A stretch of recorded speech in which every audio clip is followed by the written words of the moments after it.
Terima kasih Kak Karian. Kita tunggu jam 7 tepat. Oke, sudah jam 7 tepat. Saya akan pada sore hari ini. Saya udah request. Baik, saya mau opening dulu. Sudah siap. Halo, selamat sore Anin. Halo, selamat sore Yupi. Iya, Gimana senang sekali kita kabarnya? bisa mulai tepat waktu.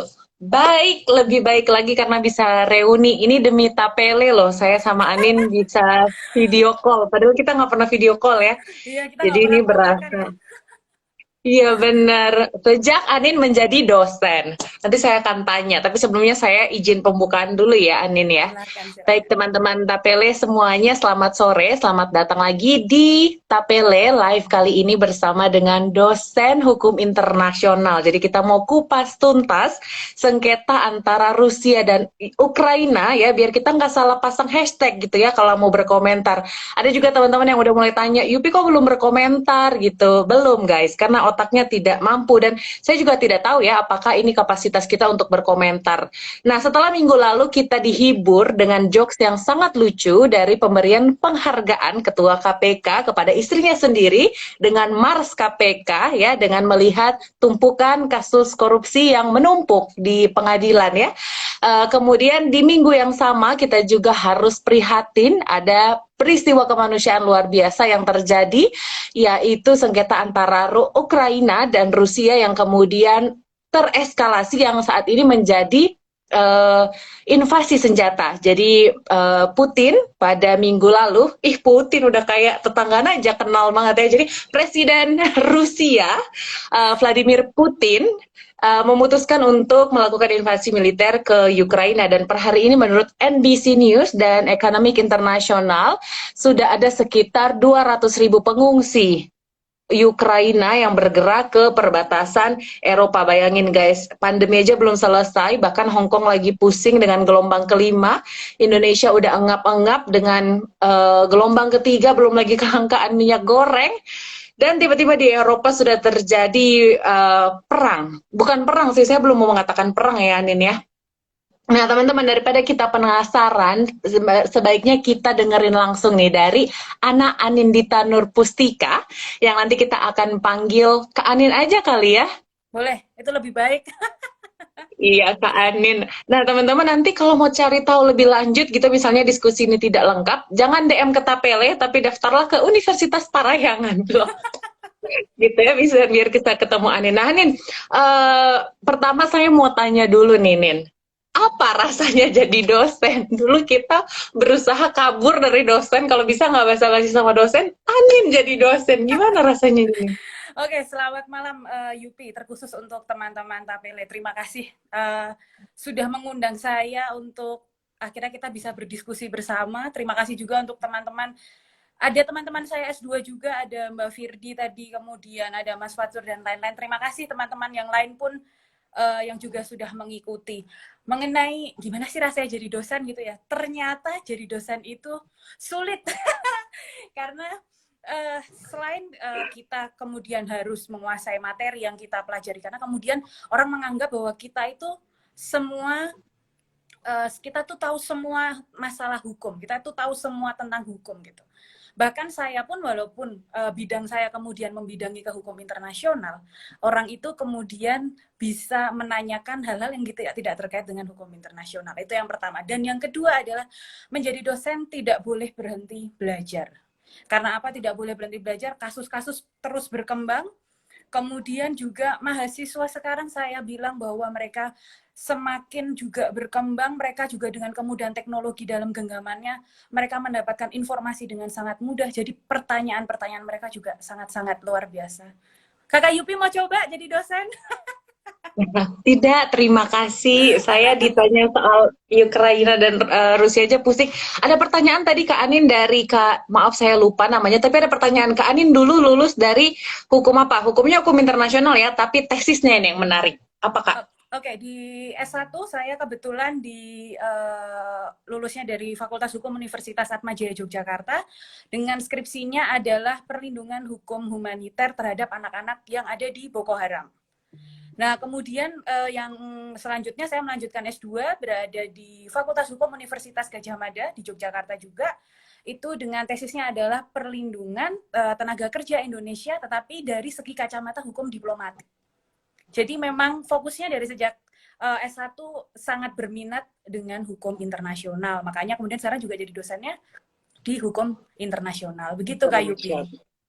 Terima kasih Kak Anin. Jadi sepertinya Kak Anin ini sangat pas untuk bisa menjelaskan ke kita nih Kak. Sebenarnya apa sih yang terjadi antara Rusia dan Ukraina? Ada yang menyebut perang, ada yang menyebut invasi, dan berbagai macam. Kita mau dengar nih sebenarnya apa yang terjadi? Oke, mungkin karena kemudian terlalu, ya sekarang ibaratnya perkembangan apa ya, teknologi itu kan besar ya. Orang-orang kemudian bisa mengakses sebenarnya berita-berita atau informasi itu dengan sangat mudahnya. Tetapi tidak disangka juga ternyata yang menyebar di internet itu belum tentu benar gitu. Maka kemudian saya akan menjelaskannya mungkin dari sejarahnya dulu, mengapa kemudian bisa ada apa ya, konflik. Saya menyebutnya konflik dulu ya nih, konflik di antara Rusia dan Ukraina. Nah, sebenarnya siapa itu Rusia dan siapa itu Ukraina? Rusia dan Ukraina adalah negara pecahan dari Uni Soviet. Seperti kita tahu bahwa di tahun sekitar 1990 dan 1991 kan Uni Soviet itu pecah menjadi kemudian negara-negara. Nah, dua negara terbesar adalah kemudian yang negara yang besar pertama adalah Rusia dan yang kemudian yang kedua adalah Ukraina. Nah, sebenarnya konflik kemudian mulai memuncak itu terjadi di tahun 2014 karena pada saat itu ada namanya 3 daerah yaitu Donetsk, Luhansk, dan Crimea, di mana kemudian mereka dianggap sebagai kelompok separatis di Ukraina, di mana mereka sebenarnya lebih pro kepada Rusia. Saya mengatakan mereka lebih pro kepada Rusia. Hingga kemudian menimbulkan, kita pernah tahu yang namanya aneksasi Crimea di tahun 2014 oleh Rusia. Bahkan yang namanya aneksasi itu pun itu juga sudah ditentang oleh hukum internasional. Negara-negara lain sudah mengecam, tetapi karena kita tahu kemudian Rusia juga dia mempunyai yang namanya hak veto di dalam PBB, maka kemudian ya sudah itu dianggap tidak ada gunanya lagi. Jadi dibenarkan oleh Rusia tindakan itu. Nah, kemudian perkembangannya adalah di tahun 2015 itu yang namanya mantan presiden Ukraina yang bernama Viktor Yanukovych, dia itu dilengsarkan oleh warga Ukraina karena kemudian Ukraina itu mereka menginginkan mereka menjadi negara yang bebas, yang independen, yang memang merdeka, bukan lagi kemudian sebagai negara yang saya mengatakan tanda kutip itu adalah pro Rusia. Hingga kemudian di tahun 2015 itu dibantu oleh Perancis dan juga Jerman, maka ada kesepakatan yang dinamakan Perjanjian Minsk. Perjanjian Minsk ini apa tujuannya? Perjanjian ini sebenarnya ya Perancis dan Jerman sebagai mereka adalah pihak ketiga yang menengah yang sebagai penengah di antara Rusia dan Ukraina itu menyuarakan keinginan dunia bahwa ya sudah, maka konflik tadi yang dua wilayah separatis yaitu Donetsk dan Luhansk itu segera dihentikan gitu. Tetapi ternyata meskipun sudah ada perjanjian itu, si kelompok separatis yang tinggal di Donetsk dan Luhansk ini mereka malah tidak kemudian menjadi meredam gitu. Tetapi kemudian masih hot, masih panas. Bahkan hingga kemarin kemudian kita tahu di tahun ya ini kemarin waktu pas ketika Rusia dia mendeklarkan melakukan serangan itu, kemudian di sisi lain Rusia mendeklarkannya bahwa Donetsk dan Luhansk itu adalah negara yang merdeka, adalah wilayah yang merdeka yang terbebas dari Ukraina. Nah itu kemudian juga sudah dikecam oleh dunia internasional kayak gitu ya. Nah itu cerita singkatnya bahwa kemudian mengapa Rusia melakukan serangan. Di sisi lain kemudian alasan juga Rusia melakukan serangan adalah sejak kemudian Ukraina itu dia berhasil tadi melengsarkan presiden yang pro terhadap Rusia itu, keinginan Ukraina itu kan sebenarnya ingin bergabung dengan NATO. Padahal Rusia itu sangat menentang kalau Ukraina itu bergabung dengan NATO. Ya, sederhananya kita tahu bahwa negara-negara yang bergabung dengan NATO, Kalau mereka misalnya salah satu diserang, maka yang lainnya akan turun tangan. Nah, itu singkatnya dulu Kakak Yupi. Mungkin pengantar dulu kita dari diskusi kita malam hari ini. Iya, Kak Anin. Tapi sakit hati ya, sampai saat ini NATO juga belum memberikan membership untuk Ukraina. Dan tadi kenapa ada terjadi aneksasi yang ditandatangani oleh Presiden Rusia saat itu ya, karena waktu itu hanya ada 3 partai ya. Sampai saat ini kayaknya masih ada 3 partai politik aja di Rusia. Ini yang nggak tahu NATO, coba tolong di Google ya. Atau ini kayaknya dia hukum internasionalnya bolos ya.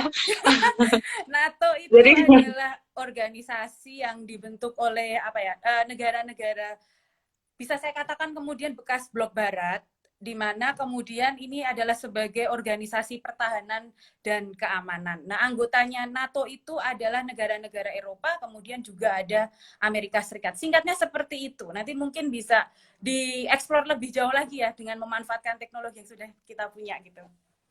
betul, terima kasih Kak Anin. Dan Kak Anin, kalau kita mau ulas lebih jauh lagi nih, apa aja sih yang dilanggar oleh Rusia secara dari sisi asas-asas hukum internasional pertama-tama? Karena kalau kita lihat Rusia ini perannya cukup lancang gitu ya, maksudnya kelancangan Rusia ini sudah berlangsung sejak Ukraina itu memperoleh independensi mereka tahun 91. Ternyata yang daerah tadi eh, Luhan, kemudian apa tadi Kak? Donetsk, Donetsk dan Donetsk, Luhansk. kemudian juga Crimea. Ini kan memang mereka di bagian Ukraina Timur nih teman-teman. Jadi memang mereka berbicara bahasa Rusia. Kemudian juga kalau orang Indonesia itu kan gampang ya dibedain ya, dari Sulawesi ke Jawa gitu, jelek gitu bedanya. Kalau di Ukraina Timur ini ke Rusia nggak terlalu beda gitu. Apalagi mereka sejak tahun 91 itu ternyata sudah mendapat support dari Moskow. Dan sayangnya tadi presiden yang menjabat sampai 2014 itu adalah partai politiknya itu yang pro ke Rusia. Sementara presiden yang saat ini yang namanya juga mirip sampai bikin saya pusing. Jadi nama presiden Rusia itu Vladimir Putin, tapi presiden Ukrainanya Volodymyr ya. Volodymyr, tapi kita sebut dengan Zelensky ya, Zelensky supaya lebih mudah gitu. Nah, Kak Anin tolong dong jelasin apa saja sih asas-asas hukum internasional yang sudah dilanggar Rusia sampai dengan saat ini? Oke, mengenai kemudian apa sih hukum internasional yang sebenarnya dilanggar, dan ini juga menjadi topik pembicaraan kita malam hari ini ya. Kemudian bahkan juga kalau kita kemudian melihat di media sosial itu kan berkembangnya menanyakan, lalu bagaimana hukum internasionalnya bisa berperan terhadap konflik di antara Rusia dan Ukraina. Saya akan mengatakan untuk yang pertama, prinsip hukum internasional yang dilanggar oleh Rusia adalah mengenai kedaulatan suatu negara. Nah, mungkin bagi teman-teman yang saat ini menyaksikan live ini dan tidak belajar hukum, mungkin kemudian bertanya-tanya kedaulatan itu apa gitu. Nah, jadi singkatnya bahwa nanti saya kalau panjang nanti jadi seperti itu. Apa kita malah kuliah nanti malam ini ya Kak Yuki ya. Jadi ini singkat aja. Kedaulatan itu adalah suatu hak mutlak yang dimiliki oleh negara bagi negara yang merdeka. Jadi mau negara itu dia besar kecil dari segi wilayah atau dari kekayaan, tetapi ketika kemudian negara itu dia merdeka, maka negara itu mempunyai yang namanya kedaulatan. Kedaulatan itu apa? Kedaulatan itu tadi bahwa itu adalah hak yang dimiliki oleh suatu negara merdeka, bahwa negara itu memiliki hak untuk mengatur kebutuhannya, mengatur kemudian teritorialnya akan seperti apa. Di mana kepentingannya itu ya untuk memenuhi kebutuhan negaranya itu sendiri.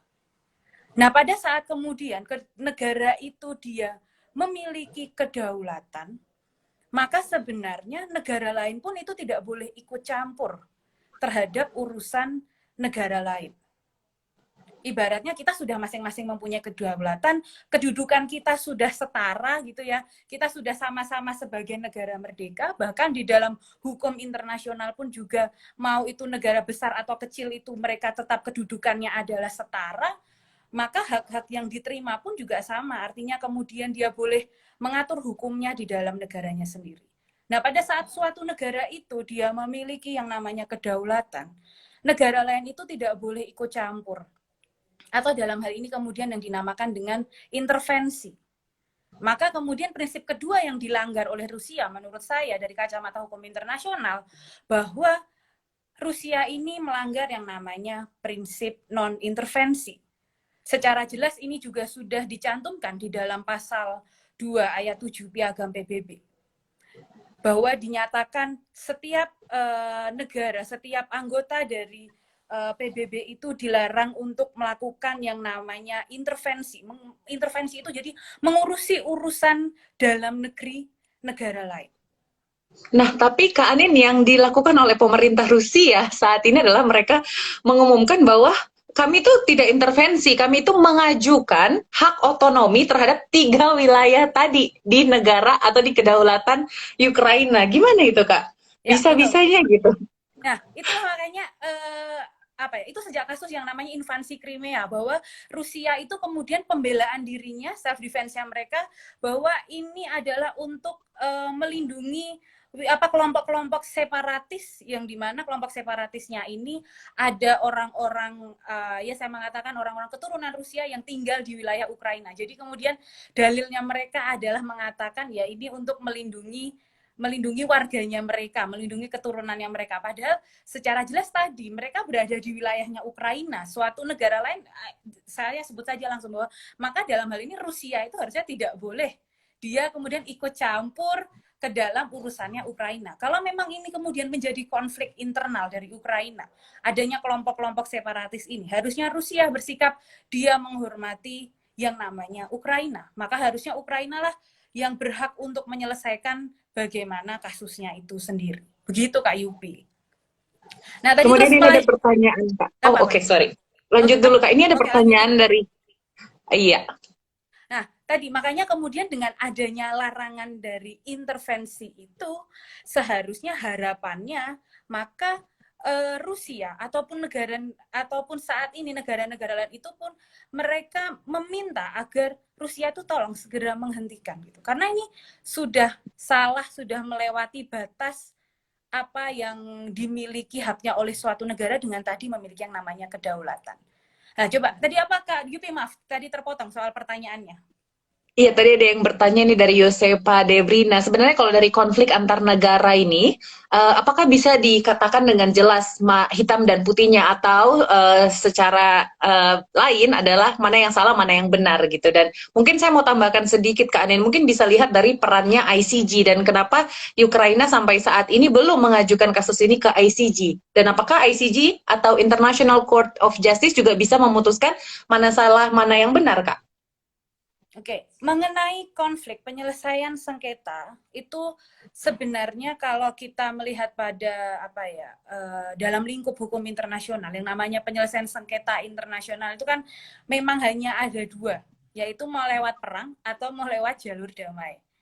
Tetapi kemudian oleh PBB sendiri pun itu juga sudah secara tegas dinyatakan di dalam pasal 2 ayat 4 bahwa yang namanya sengketa itu harus diselesaikan dengan cara damai. Mengapa ini ada demikian? Ya kita bisa melihat yang namanya sejarah, ada Perang Dunia I dan Perang Dunia II yang saya bisa mengatakan itu mengorbankan nilai-nilai kemanusiaan dan menyebabkan luka-luka yang sebenarnya sangat membekas bagi kita masyarakat di dunia ini gitu. Nah, itulah mengapa maka sebaiknya untuk kasus Rusia dan Ukraina ini kita mendorongnya gitu ya, kemudian harus menyelesaikannya dengan secara damai. Secara damai itu pun kemudian bisa dipecah-pecah, bisa melalui jalur perundingan. Jalur perundingan itu misalnya seperti tadi ada Perancis dan Perancis yang yang dia menjadi negara penengah ketika ada perjanjian Minsk tadi. Itu sebagai contoh bahwa penyelesaian sengketa itu bisa dilakukan dengan jalur perundingan. Tetapi kemudian di sisi lain juga ada yang namanya penyelesaian sengketa itu melalui organisasi internasional. Pada saat ini kemudian siapa yang didesak untuk menyelesaikan adalah PBB. Kenapa kemudian yang didesak adalah PBB? Karena satu, PBB adalah kemudian sebagai organisasi internasional yang memang dibentuknya itu sebagai sebagai bentuk untuk menjaga perdamaian dunia setelah kegagalan adanya Liga Bangsa-Bangsa di tahun 1919 hingga menimbulkan adanya Perang Dunia Kedua, maka kan setelah ada Perang Dunia Kedua itu, maka kemudian ada yang namanya PBB, dan puji Tuhannya kemudian saya bisa mengatakan PBB bisa bertahan hingga saat ini, dan harapannya maka ini juga bisa bertahan seterusnya. Nah, pada saat ini kalau kita melihat perkembangan mengenai penyelesaian konflik, kemudian banyak orang-orang yang mendesak, atau bukan hanya sekedar orang yang kemudian dia menyampaikan aspirasinya ya, tetapi juga negara-negara itu mendesak agar kemudian PBB menyelesaikan yang namanya kasus ini. Meskipun kalau kemudian kita melihat mekanismenya, mekanisme yang pertama pasti kan akan melalui yang namanya Dewan Keamanan dari PBB. Di sisi lain, kelemahan dari Dewan Keamanan PBB, Kak Yupi adalah ketawa, karena Kak Yupi ini juga belajar hukum internasional soalnya. Pusing saya ya. Ya. Mengapa kemudian Dewan Keamanan ini dianggap dalam tanda kutip saya mengatakan akan sulit untuk menyelesaikan sengketa di antara Rusia dan Ukraina, karena yang namanya Rusia itu sendiri dia adalah anggota tetap dari Dewan Keamanan PBB. Nah, mungkin Dan teman-teman tahu kemudian nggak Pak Anin? Tadi ada pernyataan dari Presiden Rusia hari ini menuntut bahwa Rusia dari Presiden Ukraina menuntut ke Dewan Keamanan PBB ini bahwa Rusia supaya dikeluarkan dari Dewan Keamanan PBB. Itu mungkin nggak sih? Ini saya jadi bingung apakah para pemimpin negara ini juga dulu lupa gitu ya belajar hukum internasional. Oke, pertanyaan itu saya jawab dulu tadi, menyelesaikan Dewan Keamanan PBB, bahwa karena Rusia itu menjadi salah satu anggota tetap Dewan Keamanan PBB, maka kalau ada resolusi nih dari Dewan Keamanan PBB bahwa Rusia tolong dong selesaikan, tolong hentikan penyeranganmu, dengan mudahnya Rusia akan mengeluarkan yang namanya hak veto. Jadi resolusi itu ya akan mentah, akan tidak kemudian dilaksanakan. Nah, terus kemudian apakah tadi ada pertanyaan Dewan Keamanan itu bisa diganti nggak? Masalahnya peraturan di Piagam PBB kalau ingin mengganti sebuah peraturan, di mana salah satu peraturan adalah tadi kan tentang Dewan Keamanan PBB, itu harus ada persetujuan dari anggota tetap Dewan Keamanan PBB. Jadi jatuhnya apa? Kita muter-muter lagi, ya kan? Karena kalau kita mau mengganti, kemudian sama lagi nanti ada permintaan pendapat ke Rusia sebagai anggota tetap. Maka kemudian nanti Rusia juga bisa memveto lagi. Dan dia mengatakan ya kita tidak usah mengganti yang namanya anggota tetap dari Dewan Keamanan PBB. Nah, begitu. Nah, tadi itu melanjutkan yang pertanyaannya Kak Debrina tadi soal hitam putih kemudian dan disambung juga dengan ICJ. Nah, tadi setelah kemudian ada melalui jalur organisasi internasional, saat ini kemudian mungkin dari PBB sendiri, kalau ini dirasa kemudian Dewan Keamanan itu dirasa tidak bisa resolusinya itu ditaati, maka langkah selanjutnya adalah melalui yang namanya Majelis Umum. Di mana seperti kita tahu update-nya kemudian sudah ada negara-negara yang mendukung agar dibentuk resolusi oleh Majelis Umum PBB. Apa tujuannya kemudian, mengapa melalui Majelis Umum? Ya, ini adalah langkah tahap selanjutnya, karena dari Dewan Keamanan tidak bisa, maka kemudian harapannya nanti kalau resolusi dari Majelis Umum ini, di mana resolusi Majelis Umum ini tidak terbatas pada anggota tetap dari Dewan Keamanan, tetapi juga bisa dari negara-negara anggota PBB lainnya, maka harapannya seruan untuk penghentian serangan dari Rusia ini kemudian memang benar bisa dihentikan. Nah, lalu yang terakhir, penyelesaian sengketanya yang terakhir adalah melalui jalur hukum. Melalui jalur hukum itu apa ya? Tadi itu salah satunya kemudian melalui dari ICJ. ICJ itu kalau kemudian bahasa Indonesianya adalah Mahkamah Internasional. Kasus ini bisa kemudian dibawa ke Mahkamah Internasional apabila memang kemudian Rusia dan Ukraina adalah sebagai anggotanya. Dan memang Rusia dan Ukraina memang sebagai anggota dari PBB. Tetapi yang lebih penting selain itu adalah harus ada kesepakatan dari kedua negara. Nah, sekarang pertanyaan lebih lanjut adalah, mau nggak mereka duduk bersama, bersepakat untuk menyelesaikan konflik ini melalui ICJ? Itu Kak Yupi. Mungkin pertanyaan refleksi kita ke depannya sambil melihat nanti perkembangan sikap-sikap dari Rusia dan Ukraina. Begitu. Betul Kak Nen, kalau kita lihat mungkin agak sulit ya Kak karena update terakhir. Kalau saya teman-teman referensinya melalui NBC News ya. Teman-teman bisa juga menggunakan yang lain misalnya Reuters gitu ya. Eh, Kalau saya lihatnya susah ya karena tadi kedua negara ini tidak sepakat. Yang satu minta gencatan senjata dulu baru duduk berunding, yang satu minta tanda tangan dulu dong hak otonomi 3 wilayah tadi baru mereka akan berunding. Nah, Kak Anin, sebelum kita melanjutkan apa saja prinsip hukum internasional yang dilanggar oleh Rusia, tadi pertama teman-teman jangan lupa yang pertama adalah prinsip kedaulatan, kemudian yang kedua non-intervensi. Sebelum kita lanjut, kita mau jawab dulu nih pertanyaan dari teman-teman yang sudah bersama-sama dengan kita sore hari ini. Dari Sadikin Vida, pertanyaannya nih Kak.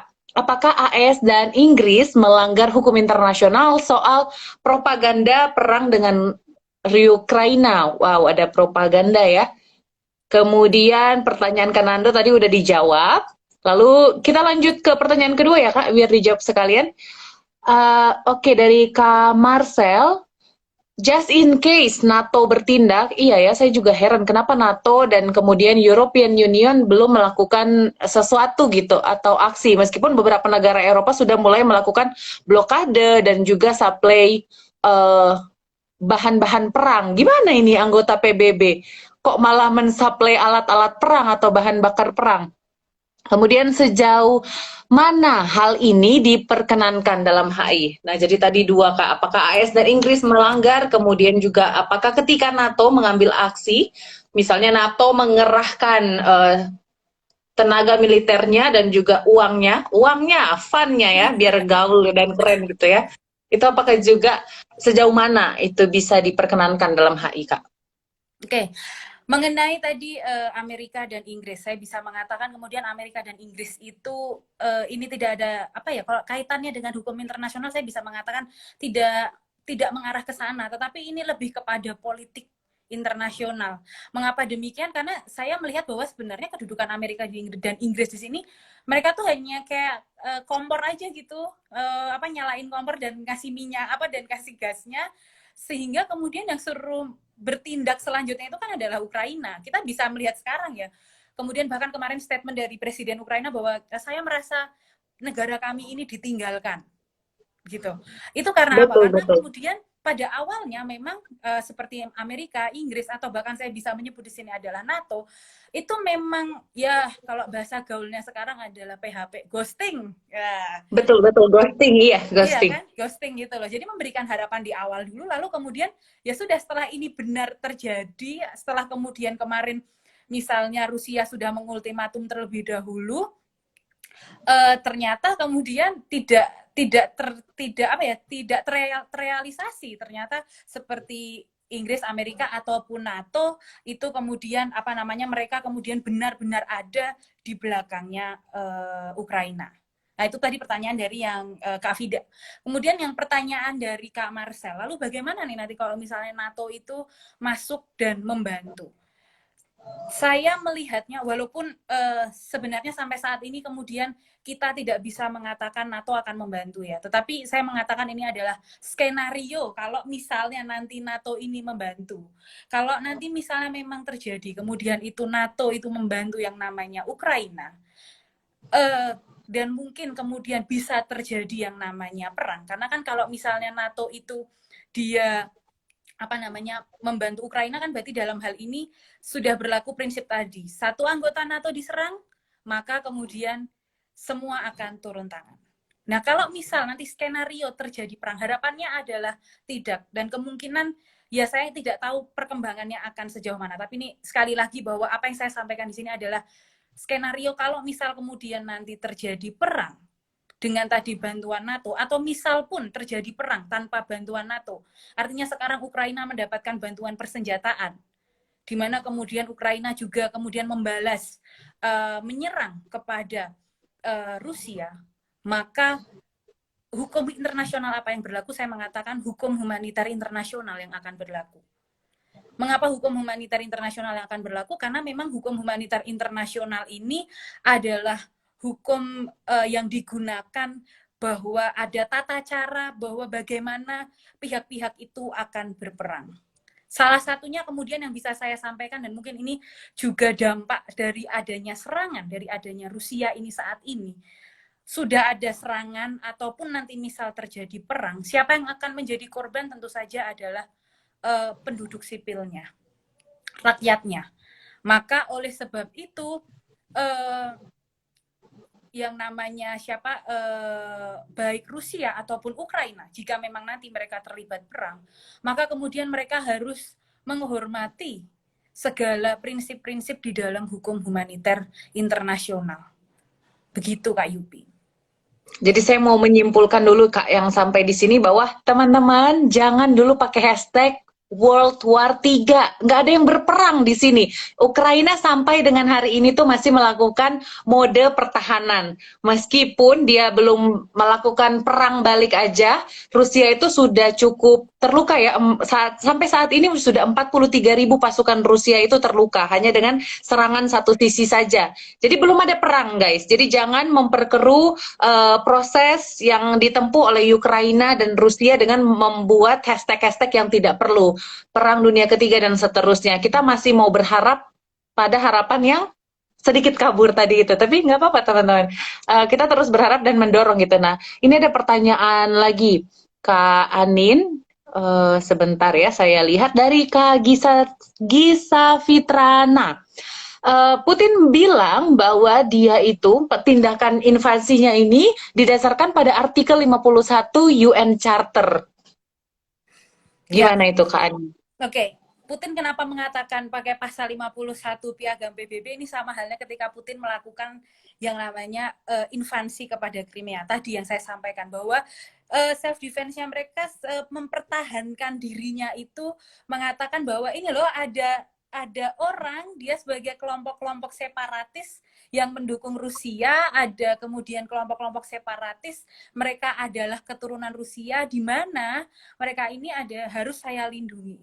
Padahal kemudian bahkan ini mohon maaf, saya tambahkan juga Rusia kemudian menyatakan bahwa Ukraina itu melakukan yang namanya perbuatan genosida kepada mereka. Ada kan statement itu ya. Nah, sebenarnya kemudian yang menjadi pertanyaan selanjutnya yang perlu kita gali lagi adalah benar nggak sih statement yang dikeluarkan Rusia itu? Benar nggak sih mereka penduduk yang berada sekarang saat ini, ya saya mengatakan Donetsk dan Luhansk, karena Crimea kan mereka sudah menjadi bagian dari Rusia, karena mereka memang ketika diinvasi mereka setuju untuk bergabung, untuk berada di bawah Rusia. Nah, apakah benar kemudian informasi statement yang dikeluarkan oleh Rusia bahwa adanya genosida terhadap masyarakat yang ada di Donetsk dan Luhansk itu memang benar dilakukan? Apakah benar hingga kemudian Rusia itu dengan statement seperti itu memberikan perlindungan harus harus melakukan penyerangan kepada Ukraina? Begitu Kak Yupi. Nah, sebenarnya kemudian arah yang tepat bagi saya ya, kalau untuk pasal 51 tadi ini UN Charter Piagam PBB ini. Isinya apa itu Kak? Pasal 51. Inti dari pasal 51 itu adalah bahwa setiap negara yang dia kemudian, ini sebagai pengecualian tadi ya, jadi ini adalah perkembangan tadi. Dalam pasal 2 ayat 4 itu kan dikatakan bahwa segala sengketa itu harus diselesaikan secara damai. Tetapi kemudian ada pengecualiannya. Kalau misalnya ternyata ada yang namanya sengketa secara internasional, ada serangan yang dilakukan, dalam hal ini misal contoh seperti saya mengatakan Rusia, maka kemudian arah Ukraina, jika kemudian dia mempertahankan diri dan dia membalas dengan perang pun, karena sudah diserang dengan adanya serangan tadi oleh Rusia, maka Ukraina lah yang lebih tepat untuk dikatakan bahwa dia melakukan self defense. Walaupun sampai saat ini kita bisa melihat ya bahwa Ukraina itu kan dia lebih pada bertahan untuk mempertahankan negaranya. Bahkan presidennya menyatakan melarang pria dari umur 18 hingga 60 itu untuk meninggalkan negaranya, untuk mengungsi. Karena apa? Tujuannya adalah ya mereka ingin mempertahankan negara Ukraina ini agar tetap berdiri tegak. Kenapa kemudian tetap mempertahankan? Tadi kembali lagi ke prinsip yang dilanggar pertama, kedaulatan. Ukraina merasa bahwa kedaulatan negara saya ini diganggu, maka kemudian saya harus mempertahankan kedaulatan negara saya. Begitu. Dan sebenarnya Ukraina sendiri tidak pernah mengeluarkan peraturan gitu ya yang melarang orang-orang dari Ukraina Timur kalau mereka ingin bermigrasi ke Rusia gitu ya. Ya. Harusnya juga ada langkah politis lain yang bisa dilakukan oleh Rusia yaitu dengan memberi kemudahan gitu proses penerimaan warga negara dari Ukraina Timur ke Rusia.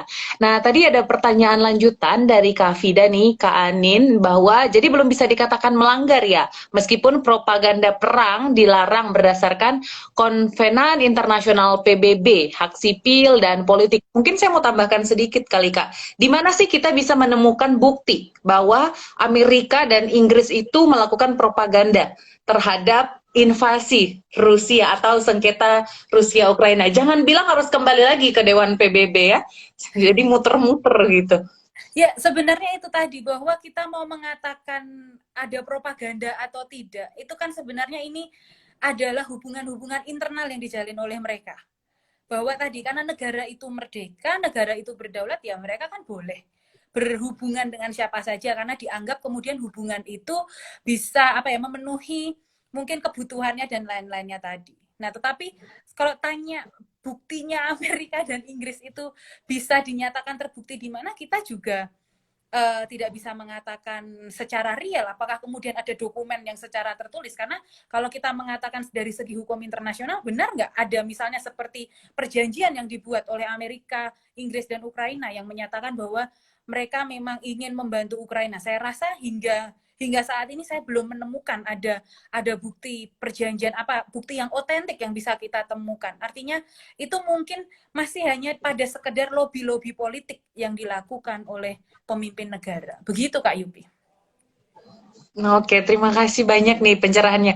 Teman-teman, ini menarik sekali, seru banget. Tapi kayaknya Tapele nggak bisa buka hotline untuk menjawab pertanyaan teman-teman. Nanti Kak Anin bisa mereferensikan buku-buku yang bisa dibaca, atau bahkan kita juga dari kalangan akademis gitu dan juga penggiat riset mungkin bisa mengajukan riset-riset yang berkaitan dengan pembaharuan hukum internasional ya. Karena dulu waktu belajar hukum internasional, Kak Anin, saya merasa aman sekali menjadi bagian dari PBB. Karena saya merasa ketika terjadi konflik begitu, PBB akan sangat memiliki peran yang mampu meredam gitu atau tidak paling tidak meminimalisir lah korban jiwa gitu ya kalau sampai ribuan sekarang. Nah, mungkin pertanyaan yang akan menutup sesi kita pada malam hari ini, pertanyaan dari Kak Yosefa Debrina, sikap apa yang sebaiknya dilakukan oleh pemerintah Indonesia? Pemerintah Indonesia ya teman-teman, karena ini hubungannya antar negara ya, jadi kalau kita yang ngomong gitu nggak didengar. Ya, Silakan Kak. betul Kak Yupi. Yang pertama sebelum saya menyampaikan tentang bagaimana kemudian pemerintah Indonesia, ya saya tuh merasakan prihatin dengan apa ya masyarakat Indonesia gitu yang berkomentarnya itu apa ya, ya saya tidak tahu referensinya bagaimana begitu, tapi kemudian ya seperti tadi yang Kak Yupi sampaikan di awal, itu kan terjadi di Twitter. Saya melihat di hari waktu pas Putin dia mendeklarasikan bahwa melakukan operasi militer secara resmi yang namanya di Ukraina, yang namanya hashtag Perang Dunia Ketiga itu trending nomor 1 di Twitternya Indonesia. Saya tuh sampai ketika buka Twitter tuh saya berasa kayak, aduh ini gimana ya kayak gitu. Kenapa orang-orang bisa dengan mudahnya gitu? Ya mungkin ada yang kemudian menyayangkan serangan itu, tapi di sisi lain juga ada orang-orang dia yang malah tertawa dengan adanya invasi ini, masih menganggap ini adalah bercanda. Nah, maka kemudian yang ingin saya sampaikan, pertama mengenai sikap dari pemerintah Indonesia, kita sudah tahu kemarin Kementerian Luar Negeri sudah menyatakan sikapnya yang pertama adalah prihatin atas eskalasi konflik bersenjata. Mengapa kemudian, ya saya juga sependapat dengan Kementerian Luar Negeri bahwa kita jangan menyebutnya invasi terlebih dahulu. Kita masih menyebutnya ini adalah konflik bersenjata. Mengapa saya mengatakan jangan menyebut invasi? Karena sebenarnya tujuan dari invasi itu adalah ada aksi militer, memang ya sekarang udah aksi militer ya. Tetapi kemudian aksi militer ini bertujuan untuk menguasai daerah atau bahkan mengubah pemerintahannya. Nah, mengapa kemudian saat ini orang mengatakan invasi? Karena memang ada ketakutan bahwa kemudian Ukraina ini akan diinvasi seperti Crimea. Tetapi saya rasa karena sampai saat ini kita belum tahu gerak-geriknya Rusia itu seperti apa gitu ya. Bahkan Presiden Putin saja sudah mengancam negara yang ikut campur awas nih nanti ada dampaknya begitu ya. Nah, Emosional ya. ya dan Bahkan Indonesia disuruh mengurusi kelangkaan minyak goreng dulu. Ini kayak netizen hati-hati dong, biar kita nggak malu-maluin gitu kan di kancah internasional. Nah, itu jadi makanya lebih baik kita juga jangan asal berkomentar, kita menunggu juga langkah-langkah Rusia. Maka apa yang dikatakan oleh Kementerian Luar Negeri bahwa prihatin itu benar karena konflik ini membahayakan keselamatan rakyat itu sangat-sangat benar sekali. Kita bisa melihat bagaimana serangan kemarin itu kemudian orang sampai pada ketakutan, mereka sampai menyeberang ke Polandia atau bahkan juga ada yang ya maksudnya menyebar ke negara-negara di sekitar itu. Kemudian bahkan juga misalnya ada yang tinggal di metro apa stasiun berhari-hari. Hingga saya tadi mencari berita masih ada yang mereka yang tinggal di metro stasiun. Nah, itu memang sangat yang namanya mencederai yang keamanan dan keselamatan rakyat, terutama adalah perdamaian. Mengapa saya bisa mengatakan ini juga melukai perdamaian? Kita sebagai tadi negara merdeka yang berdaulat, kita tidak mungkin yang namanya itu berdiri sendiri. Kita sebagai negara pasti kita membutuhkan negara lain.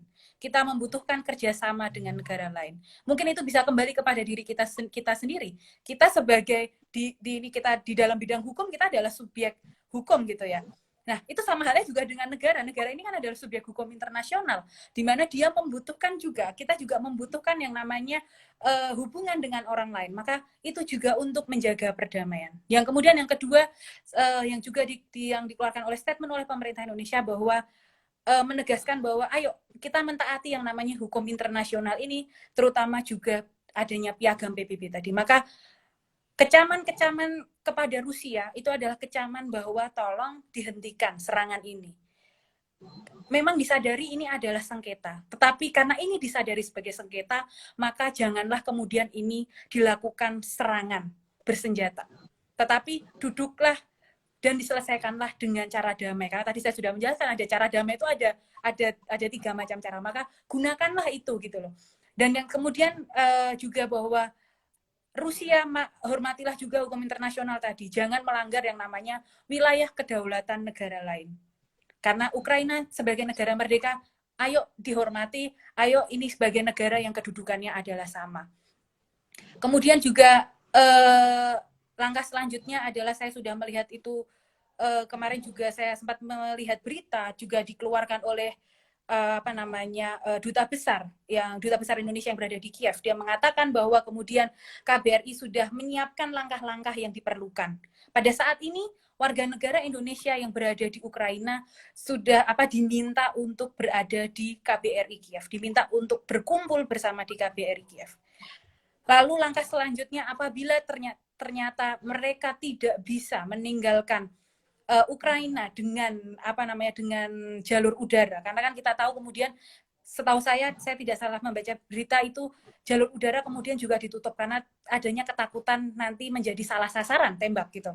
Maka kemudian KBRI itu juga sudah bekerja sama dengan KBRI di sekitar, yaitu misalnya seperti KBRI di Warsawa di Polandia, kemudian di Bratislava misalnya di Slovakia, itu adalah negara-negara di sekitar Ukraina di mana kemudian KBRI sudah berkoordinasi. Nah, jadi pada intinya bahwa kemudian yang pertama bahwa kalau memang kita ingin bersikap, maka bersikaplah bahwa kita mengecam tindakannya yang melakukan penyerangan terhadap negara lain. Ini mencederai hukum internasional, saya mengatakan iya, karena tadi mencederai kedaulatan, mencederai prinsip non-intervensi, mencederai juga kemanusiaan, bahkan saya bisa mengatakan kemanusiaan sepertinya sampai hari ini kita belum selesai dari efek dari pandemi yang ada. Kita masih berusaha memulihkan kondisi ekonomi dari yang namanya pandemi. Tetapi kemudian dengan ditambah ini ternyata juga kemudian menyebabkan kalau dari saya baca berita juga pengamat-pengamat ekonomi itu menyatakan kebangkitan ekonomi di dunia itu juga akhirnya belum bisa berjalan lancar karena harus terhambat juga ada konflik ini. Karena mengapa demikian? Ya Rusia itu juga negara-negara Eropa itu bergantung pada Rusia terhadap gas alamnya begitu ya. Nah, jadi makanya konflik ini pun juga akhirnya bisa yang namanya menghambat pemulihan ekonomi. Maka saya mengajak teman-teman semua di sini yang menyaksikan diskusi kita pada malam hari ini ya. Mari kita kecamnya adalah kecam tindakan Rusia yang melanggar, kecam tindakan Rusia yang melanggar. Tetapi mengenai penyelesaiannya, maka marilah kita dukung bahwa penyelesaiannya ini diselesaikan dengan cara damai, dan kemudian kita juga tidak usah ikut berkomentar yang aneh-aneh. Mungkin kita boleh berkomentar, tapi lebih baik kita riset dulu dan meyakinkan dulu, benar nggak sih yang kita riset ini, benar nggak sih statement-statement yang dikeluarkan. Begitu Kak Yupi. Terima kasih banyak Bu dosen Anin. Nah, teman-teman yang mau berdiskusi lebih lanjut dengan Kak Anin itu bisa mampir kali ya nanti ke Unpar gitu. Saya senang sekali bahwa diskusi kita sore hari ini bisa membawa suatu ajakan yang positif ya teman-teman. Penyelesaian sengketa, dan kenapa Tapele masih menggunakan terminologi sengketa karena kita belum tahu ya. Dan kalau ini sampai tereskalasi menjadi perang, itu akan makin menjadi berat. Bukan hanya untuk Ukraina dan Rusia, tapi juga untuk kita, terutama tadi negara-negara Eropa. Jadi teman-teman, tadi ajakan dari Kak Anin, kalau ajakan dari Tapele, ayo kita ikut riset sama-sama kalau memang teman-teman mau mengajukan rekomendasi-rekomendasi pembaharuan hukum internasional gitu ya. Itu mungkin salah satu kontribusi yang bisa kita lakukan. Tapi berhati-hatilah dalam mengeluarkan komentar karena konsekuensi dari perang itu tidak semudah itu gitu ya teman-teman. Dan salah satu sikap atau cara untuk kita juga menghormati penerapan hukum internasional ya dengan tadi menahan komentar-komentar kita ya. Oh, sudah ada yang mau daftar di S1 Unpar dan S2 Unpar. Sebentar lagi mungkin Tapele akan di endorse. Oke, teman-teman, semuanya terima kasih banyak sudah live bersama Tapele. Anin, terima kasih banyak sudah mau mampir di Tapele. Semoga Anin juga masih terbuka, teman-teman. Nanti kita akan post rekaman dari video ini dan kita membuka kesempatan untuk 5 pertanyaan akan kita jawab melalui email. Tentunya bukan Tapele yang jawab, tapi nanti boleh ya Kak Anin dibantu untuk menjawab. Jadi 5 pertanyaan terpilih akan kita bantu jawab via email, dan juga nanti di dalam rekaman video ini kita juga akan sertakan di captionnya referensi yang teman-teman bisa baca, sumber beritanya, dan juga buku-buku hukum internasional. Gitu ya Kak Anin ya. So, stay safe semuanya di sana. Kemudian tetap semangat dan juga jangan kecil hati. Indonesia meskipun langka minyak goreng, tapi status kita di PBB sama ya. Jadi kita boleh mengajukan atau menyerukan Rusia untuk menghentikan serangan militernya. Begitu. Terima kasih banyak semuanya. Semoga tidak ada yang terlewat ya pertanyaan-pertanyaannya. Kak Anin sehat selalu dan kami tunggu juga nanti kalau ada mau berbagi lagi riset-riset terbarunya. Kami doakan juga supaya menjadi dosen muda yang fantastis gitu ya. Sangat optimis Tapele. Ya. Ya, Terima terima kasih kasih banyak Kak Yupi Anin. dan teman-teman Tapele, dan terima kasih untuk semua teman-teman yang sudah menyaksikannya. Oke, selamat malam Terima semuanya kasih. dan Sehat selalu. sehat selalu semuanya.